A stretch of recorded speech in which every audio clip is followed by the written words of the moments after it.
Kiranya Tuhan berkenan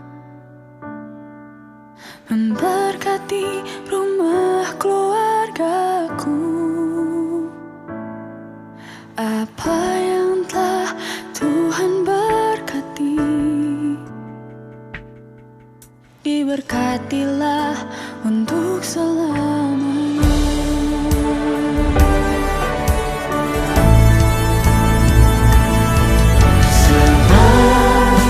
Tuhan melindungi, Tuhan menyinari dengan wajah-Nya, Dan beri kasih karunia, damai sejahtera. Yesus baik bagiku.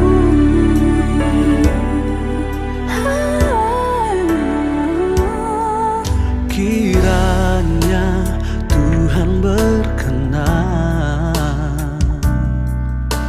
memberkati rumah keluargaku.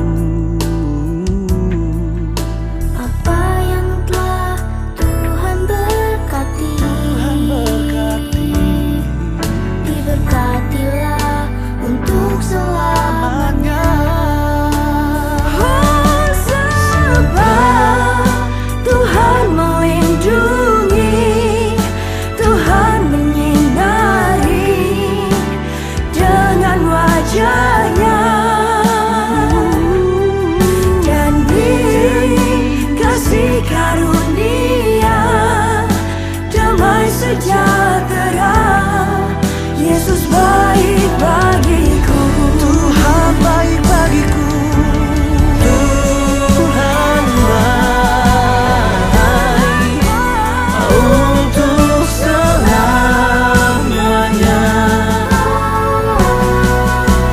Berkat-Nya melimpah seumur hidupku. Berkat-Nya melimpah seumur hidup kita. Tuhan baik. Tuhan baik untuk selamanya.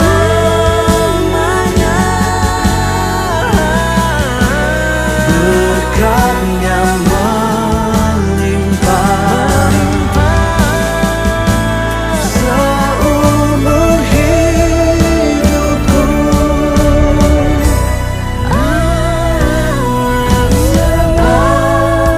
Tuhan melindungi, Tuhan menyinari dengan wajah-Nya.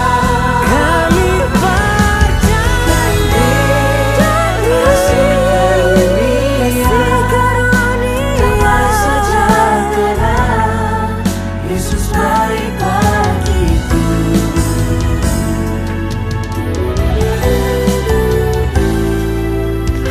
Percaya Yesus baik bagiku.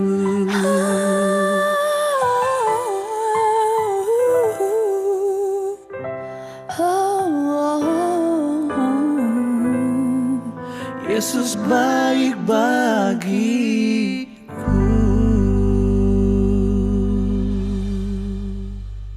Shalom, Bapak Ibu Saudara sekalian dikasih Tuhan. Hari ini saya akan membahas tentang visi dan tujuan Allah dalam pernikahan. Ini adalah bagian dari bimbingan pranikah. Nah, kita mau bahas tentang apakah pernikahan itu dan mengapa Tuhan menciptakan pernikahan. Dan kita tahu bahwa lembaga pertama yang Tuhan dirikan di atas muka bumi adalah lembaga keluarga.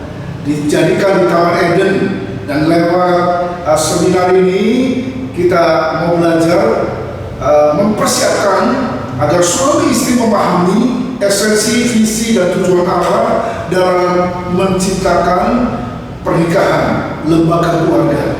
Jadi apa yang paling mengerikan bukan kematian. Yang lebih mengerikan dari kematian adalah hidup tanpa tujuan.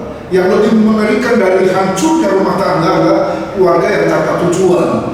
Dengan jelas, dengan tandas, dengan tegas dalam Kejadian pasal 1 ayat 28, Allah memberkati mereka Siapa? Adam dan Hawa.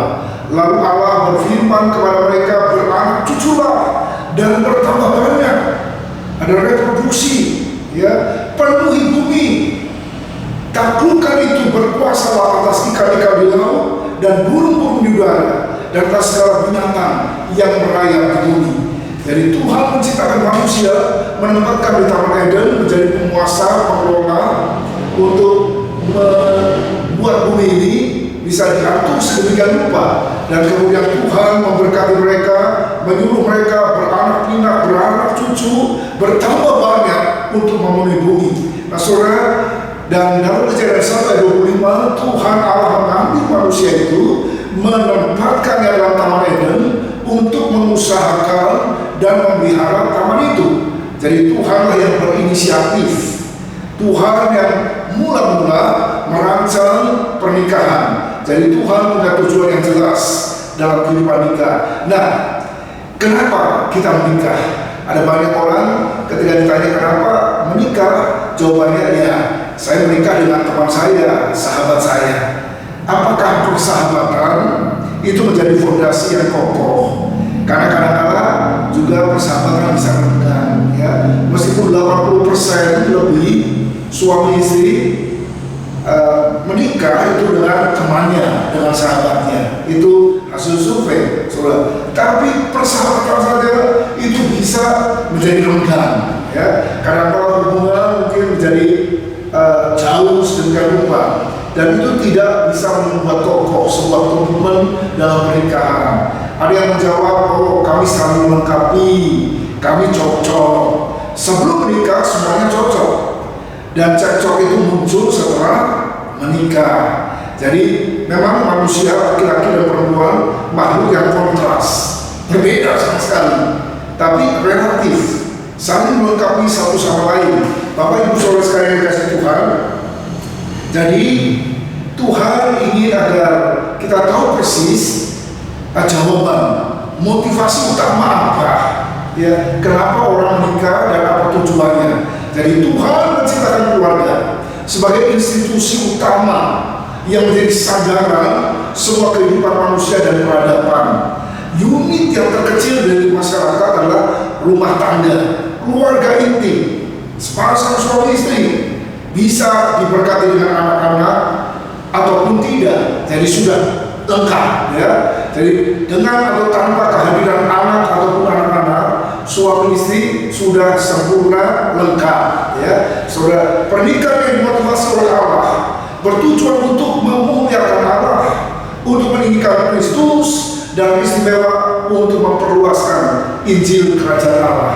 Jadi rancangan Tuhan yang semula demikian, ya. Jadi kita mau belajar lebih jauh apa prinsip Alkitab tentang visi dan tujuan pernikahan serta membangun keluarga. Yang pertama, Allah membangun keluarga dan menetapkannya sebagai fondasi bagi kehidupan, bermasyarakat, berelasi, dan beriman. Itu jelas terungkap dalam Kejadian pasal 1 dan 2. Jadi fondasi yang kokoh, dasar dalam sebuah kehidupan, bermasyarakat, berhubungan, juga beriman adalah keluarga dan rumah tangga. Nah kemudian yang kedua, Allah juga ingin melanjutkan karya keselamatan bagi manusia melalui ikatan janji kepada keluarga. Ketika lewat badai besar, ketika lewat hujan 40 hari 40 malam, semuanya musnah dari ciptaan mula-mula, Tuhan memilih keluarga Nuh, ya, dan istri dan anak-anaknya diselamatkan serta keturunannya.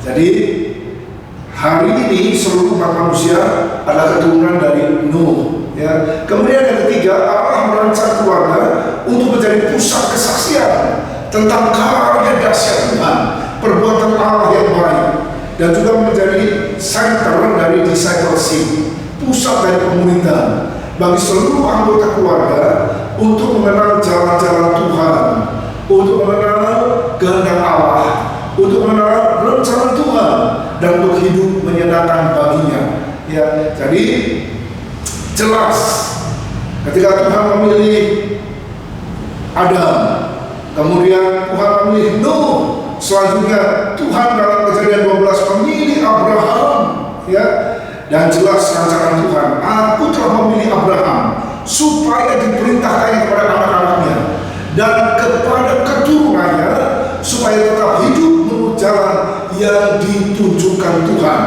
Dengan apa? Dengan melakukan kebenaran dan keadilan, supaya Tuhan memenuhi kepada Abraham apa yang dijanjikan kepadanya. Dan kemudian berlanjut kisahnya lewat pembebasan dari tanah perbudakan Mesir. Tuhan memakai Musa dan Tuhan memberikan dekaloג, hukum Tuhan, dan esensinya ialah agar semua keluarga-keluarga from generation to generation, dari keturunan kepada keturunan, ya, mengasihi Tuhan Allahmu dengan segenap hatimu, dengan segenap jiwamu, dan dengan segenap kekuatanmu. Dan Tuhan memerintahkan dalam Ulangan pasal 6 dikatakan, apa yang kuperintahkan kepadamu pada hari ini haruslah engkau perhatikan, haruslah engkau mengajarkan berulang-ulang kepada anak-anakmu dan membicarakannya.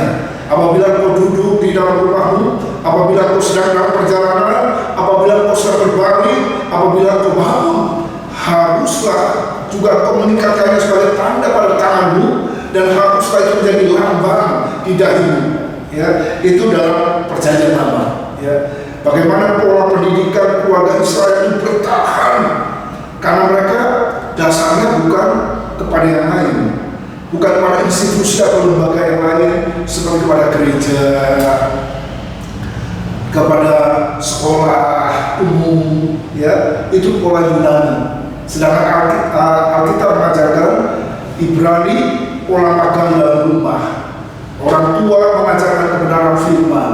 Dan kemudian Paulus dalam Efesus pasal 6 ayat 4 berkata, dan kamu bapak-bapak jangan bangkitkan amarah di dalam hati anak-anakmu, tapi didiklah mereka di dalam ajaran dan nasihat Tuhan.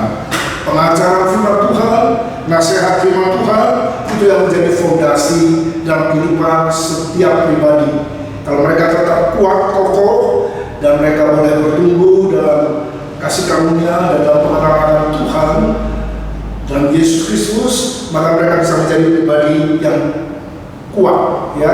Dan selanjutnya beberapa prinsip Alkitab tentang visi dan tujuan pernikahan serta keluarga. Yang pertama, Allah sekali lagi punya desain, ya, punya desain yang dasar, karena Tuhan adalah desainer. Karena kalau bukan Tuhan yang membangun rumah, dikatakan sia-sialah usaha manusia membangunnya.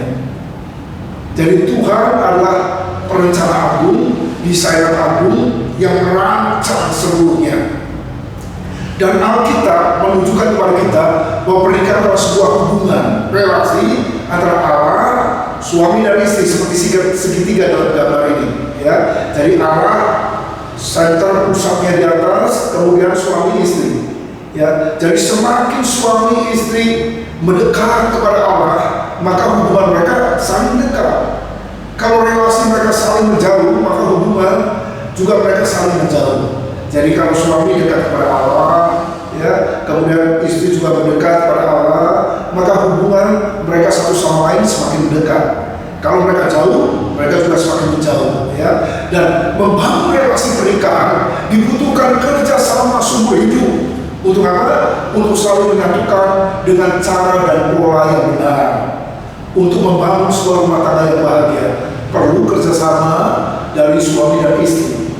Ya, bukan hadiah dari Sinterklas, tapi untuk menghancurkannya, pengkhianatan salah satu cukup. Ya, salah satu menyimpang, salah satu selingkuh, berkhianat, tidak setia, maka hancurlah sebuah rumah tangga. Jadi Alkitab sekali lagi ini adalah manual book of living, buku petunjuk kehidupan, tapi juga buku petunjuk bagaimana sebuah rumah tangga yang hari-hari ini dihancurkan sedemikian rupa. Sebab kalau keluarga hancur, masyarakat hancur, komunitas hancur, negara hancur, gereja hancur, kerajaan Allah juga hancur. Jadi prioritas setan adalah menggoncang setiap kehidupan rumah tangga dengan berbagai isu hari-hari ini, baik isu yang tradisional masa lalu maupun dengan isu yang modern hari-hari ini. Bapak Ibu saudara sekalian kasih Tuhan. Jadi sekali lagi Tuhan merancang pernikahan untuk apa? Yang terutama untuk memenuhi kebutuhan manusia. Akan apa? Akan relasi. Manusia bukan makhluk yang bisa diam sendiri. Sebelum manusia jatuh dalam dosa, belum ada dosa, Tuhan berkata tidak baik. Ternyata sebelum ada dosa ada yang baik. Kalau manusia seorang diri saja, makanya Tuhan menciptakan Hawa untuk menjadi penolong. Ya, Adam diciptakan dari debu, tapi Hawa diciptakan dari busuk, bukan dari kepala untuk menginjak, kepala untuk mendominasi atau dari tulang kaki untuk diinjak-injak, tapi dari rusuk dekat dengan hati untuk dikasihi, ya. Dan jadi relasi persahabatan kompanionship itu yang dibutuhkan, persahabatan yang makin meningkat, ya. Dan kemudian memberikan ilustrasi tentang hubungan kita dengan Tuhan sendiri, ya. Jadi sekali lagi suami dan istri semakin jauh dari Tuhan, hubungan keduanya semakin jauh. Tapi kalau suami dan istri makin melekat, makin dekat, makin erat dengan Tuhan, hubungannya juga semakin mendekat. Tuhan Allah, Elohim, Allah pribadi yang amat peduli terhadap pribadi kita, dan dia itu agar fulfilling the needs, ya, kebutuhan manusia boleh terpenuhi sebagai personal, sebagai pribadi. Dan salah satunya ya dengan relationship, dengan menjalin relasi. Esensi relasi pernikahan adalah menjadikan manusia untuk apa? Baik suami istri, anak-anak, keturunannya makin mendekat kepada Allah. Keluarga yang mengasihi Tuhan, keluarga yang hormat dan takut akan Tuhan, keluarga yang melayani Tuhan. Itulah sebabnya Yosua 24 menjelang Yosua dipanggil pula oleh Tuhan. Dia menantang seluruh umat perjanjian bangsa Israel yang sudah mengalami perbuatan besar Tuhan. Pada hari ini pilihlah olehmu kepada siapa kau akan beribadah. Tetapi aku dan seisi rumahku, kami akan beribadah hanya kepada Tuhan.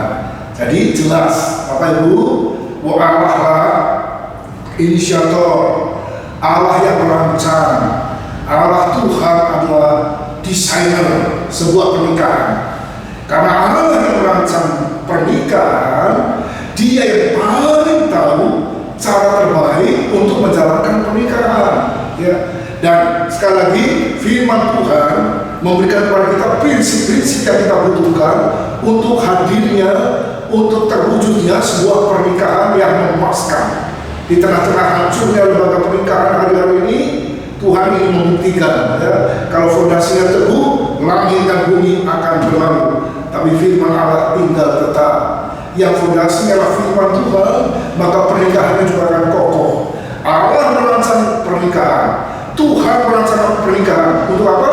Untuk memenuhi kebutuhan kita akan persahabatan. Dalam pernikahan, persahabatan suami istri beralih menjadi hubungan yang utama, yang permanen, yang eksklusif, hubungan yang intim. Jadi yang pertama dan terutama hubungan suami istri, bukan lagi hubungan orang tua dan anak, ya. Orang tua dan anak hubungan sementara.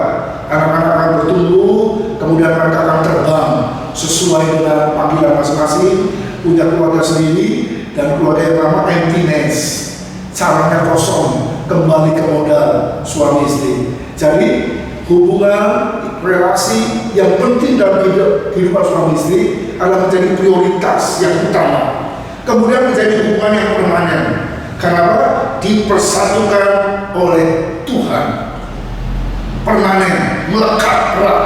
Ya. Apa yang sudah dipersatukan oleh Tuhan tidak boleh diceraikan oleh manusia. Jadi tidak cukup hanya bermodal cinta romantis. Harus ada komitmen yang kuat. Suami istri berjanji berjalan sepanjang hari umur hidup. Ini relasi yang punya komitmen adalah relasi yang terikat, permanen, ya. Kemudian juga eksklusif. hanya antara mereka berdua. Tidak membuka ruang untuk will dan pill. Wanita intim lain, pria intim lain. Ya. Kalau Tuhan menghadapi poligami, tentu Tuhan menciptakan Adam, Hawa, Gini, Bowo, Ewe, langsung. Ya. Jadi Tuhan hanya ingin eksklusif, hanya antara kau dan aku, satu pria, satu wanita, seumur hidup. Itu rancangan Tuhan. Dan hubungannya adalah hubungan intim. Mereka berdua ini telanjang, tidak merasa malu, dan kemudian menjadi satu daging. Ya, jadi ada persatuan seksual yang melibatkan keintiman relasional, emosional, dan spiritual. Ya, dan di situ adalah sebuah persatuan total suami istri. Ya, dan di mana tumbuh kepercayaan, keterbukaan, dan kesatuan. Bapak Ibu saudara sekalian dikasih Tuhan, Allah merancangkan pernikahan, dan ini perlu usaha keras sekali lagi, ya, untuk kita hidup dalam rancangan Tuhan, untuk kita bisa berjalan bersama-sama dengan pasangan sepanjang hari umur hidup kita. Nggak ada pasangan yang cocok, ya, harus dicocok-cocokkan sampai cocok, karena suami istri latar belakang berbeda, pola nafsu, pola didik, ya, pola pikir, budaya, pengalaman hidup, ya, semuanya berbeda. Memang pada waktu pacaran kelihatannya ada yang cocok-cocok, ya, karena cocok jadi setelah menikah banyak yang nggak cocoknya juga, ya, saudara. Jadi rancangan Tuhan, persatuan ini adalah persatuan yang eksklusif, permanen, seumur hidup, dan intim, yang merupakan gambaran dari hubungan antara Allah dan manusia. Yang kedua, yang terakhir, Tuhan merancang pernikahan untuk memberikan sekali lagi ilustrasi hubungan kita dengannya. Ya. Dari sejak perjanjian lama, Israel ditulis sebagai mempelainya Yahweh. Kemudian dalam perjanjian baru, gereja, umat Kristen, orang percaya, murid Kristus, menjadi mempelainya Kristus. Jadi bahkan dalam surat Kolose dan Efesus, ketika Rasul Paulus memberikan nasihat kepada suami-suami, istri-istri, hai suami, kasihlah istrimu sebagai tubuhmu sendiri, seperti tubuhmu sendiri. Hai istri, tunduklah kepada suamimu seperti kepada Tuhan. Rahasia ini besar, great mysterion, rahasia besar. Kenapa? Ternyata penyatuan suami istri gambaran dari persatuan antara Tuhan Allah dan umatnya. Dan akan ada pernikahan yang sempurna di surga, yang tertulis dalam kitab Wahyu, pernikahan anak domba Allah. Dan Tuhan ingin agar tujuan yang lebih besar dari pernikahan, yaitu gambaran kesatuan roh dengan Tuhan Allah Sang Pencipta, itu harus diwujudkan lewat lembaga pernikahan, di mana suami harus mengasihi istri seperti tubuhnya sendiri, dan istri tunduk kepada suaminya seperti kepada Tuhan. Saudara, dua hal, ya. Kalau mengasihi pacar mudah, ya, tapi mengasihi istri kerja keras, karena ternyata istri suami sama-sama orang berdosa, sama-sama orang yang egois, sama-sama orang yang tidak sempurna. Yang ini belum muncul nih, ya, sedikit muncul pada waktu pacaran. Tapi ketika berjalan sepanjang hari dalam kehidupan nikah 5 tahun, 10 tahun, 20 tahun, 30 tahun, semuanya transparan. Semuanya bukan hanya fisik telanjang, tapi emosi terbuka dan telanjang, memahami satu sama lain. Jadi mari kita lihat bahwa dalam pernikahan kita, Tuhan punya rancangan dan tujuan yang harus digenapi. Dan kiranya visi Tuhan, visi yang dari Tuhan, menjadi visi dalam pernikahan kita. Lewat pernikahan, orang percaya Tuhan dipermuliakan, Injil boleh terus diberitakan, kerajaan Tuhan Shalom hadir di atas muka bumi ini. Tuhan Yesus memberkati kita semua, dan bersama-sama kita berdoa. Ya Tuhan Allah, Tuhan yang Maha Kasih, sumber kasih yang sempurna dan sejati, hari ini kami mohon rahmat Tuhan untuk memulihkan setiap rumah tangga yang sudah dibangun dan mengalami kegoncangan, berantakan ada perselingkuhan, ada ketidaksetiaan satu sama lain. Hari ini kami berdoa agar kuasa Roh Kudus, Roh yang memulihkan, menjamah setiap rumah tangga yang hancur, memulihkan dalam nama Yesus, sehingga kami boleh kembali kepada rancangan Tuhan, punya visi dan tujuan Allah dalam kehidupan nikah kami. Dan untuk saudara-saudara kami yang belum mengambil keputusan untuk mengikat diri dengan komitmen yang teguh dengan pasangan hidupnya, kiranya Tuhan sungguh-sungguh mempersiapkan generasi muda supaya mereka boleh melalui komitmen mereka masuk dalam pernikahan, boleh mengenali rencana Tuhan yang kekal dan sempurna.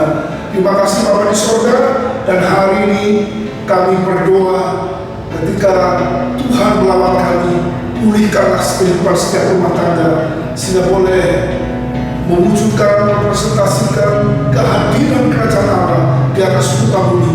Dan kami percaya Tuhan Allah yang memberkati pernikahan pertama di Taman Eden atau Adam dan Hawa, Yesus Kristus yang hadir di kota Kana, memberkati pernikahan kota Kana yang kekurangan anggur dengan mujizat yang pertama, mengubah air tawar menjadi anggur yang manis. Itu akan hadir dalam kehidupan setiap rumah tangga. Ada keharmonisan, ada kebahagiaan dalam setiap rumah tangga, karena Yesus Tuhan hadir di sana, dan semuanya akan disempurnakan dalam pernikahan anak domba karena karya Roh Kudus di surga kelak. Di dalam nama Tuhan Yesus Kristus, kami mohonkan rahmat dan berkat Tuhan tercurah atas kami sekalian. Haleluya, amin. Tuhan memberkati. Shalom.